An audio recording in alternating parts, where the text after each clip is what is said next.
Bonjour, mon nom est Élise Michaud, je suis mairesse de la ville de Mercier et préfète de la MRC-Roussillon. Aujourd'hui, je vais vous parler de ma ville, 46 km² de territoire. 90 de ce territoire est en zone agricole. Nous n'avons pas de parc industriel, très peu de commercial. Et le seul commercial qu'on a se retrouve sur la 138, qui est une route provinciale pour laquelle on a beaucoup d'enjeux. René Chalifot, directeur général de la ville de Mercier. C'est l'ampleur de la circulation. On est constamment interpellé par nos citoyens, par la communauté, sur tous les impacts de la lourde circulation. Au printemps 2024, on a fait un large sondage. 91% des citoyens l'identifiaient comme étant une priorité court terme, moyen terme, à laquelle on devait adresser une solution. Lucien Thibault, maire de Saint-Urbain-Ier. La route 138, c'est une artère principale pour plusieurs villages, plusieurs municipalités. Tous les matins, il y a une très haute densité de circulation qui fait reculer le trafic à Châteauguay et des fois encore plus loin. Éric Allard, maire de la ville de Châteauguay.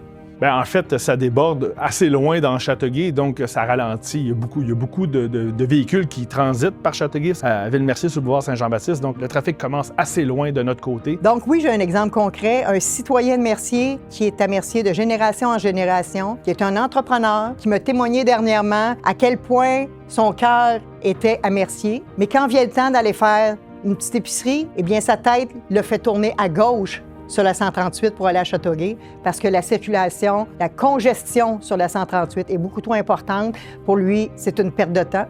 Donc ça, c'est un impact concret sur le citoyen et sur le commerçant. David Bergeron, résident de Mercier et PDG de la Chambre de commerce et d'industrie du Grand Roussillon. Ayant possédé un commerce pendant presque 6 ans et demi, un commerce de proximité, c'est-à-dire une microbrasserie qui est malheureusement aujourd'hui fermée, c'était un enjeu. Souvent, beaucoup de nos clients rebroussaient chemin parce que la circulation était juste trop dense pour se rendre, puisque les gens redistribuent leurs achats ailleurs. Ils vont tout simplement soit à Châteauguay ou évitent carrément le secteur et se dirigent vers d'autres régions. Sylvain Payan, maire de Saint-Isidore. Donc, j'ai beaucoup de parents qui vont à Mercier puis à Châteauguay porter leurs enfants. Donc, ça devient un dossier là, qu'on entend parler beaucoup. Sébastien Fournier, je suis le directeur du service de police de la ville de Mercier. Les défis de la route 138 pour le service de police, en premier lieu, c'est la circulation lourde, surtout les matins vers Châteauguay et le soir, le retour vers Sainte-Martine. Le temps de réponse, le premier camion avec les gants caserne, il sort environ en 1 minute et demie, 2 minutes. Puis le deuxième véhicule, c'est le monde qui part de chez eux, qui viennent à la caserne chercher le deuxième véhicule. On a un délai qui monte jusqu'à 20 minutes. Souvent, la ville voisine arrive avant notre deuxième véhicule à nous. Une intersection qui est très dangereuse, c'est l'intersection de la 138 et la rue de l'Église. La 138 et la rue de l'Église, c'est des routes numérotées. Donc, le transport lourd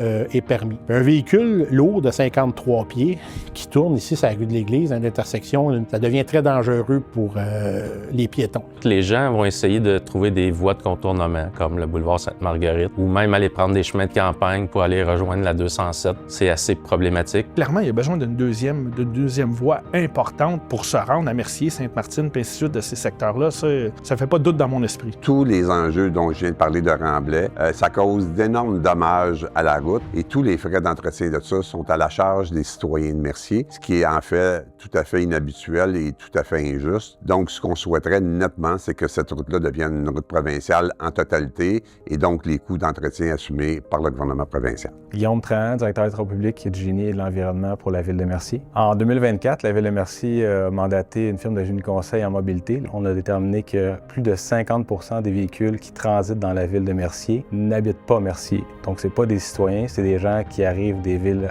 voisines pour aller prendre l'autoroute, pour passer à travers. Donc, l'an dernier, suite au constat des 2 mandats, c'est-à-dire trouver des solutions à court terme et des solutions à moyen terme pour la 138, pour aider le ministère à prendre action. Les solutions à court terme ont été plus axées sur des modifications de feux de circulation, de l'optimisation, de bien programmer les feux de circulation, raccourcir certains temps de lumière, les traverses, coordonner les feux de circulation qui sont plus près l'un de l'autre. Les options à moyen terme, donc touchent un peu plus la géométrie, donc revoir peut-être les largeurs de voies, les accotements, ajouter des voies de virage à certaines intersections.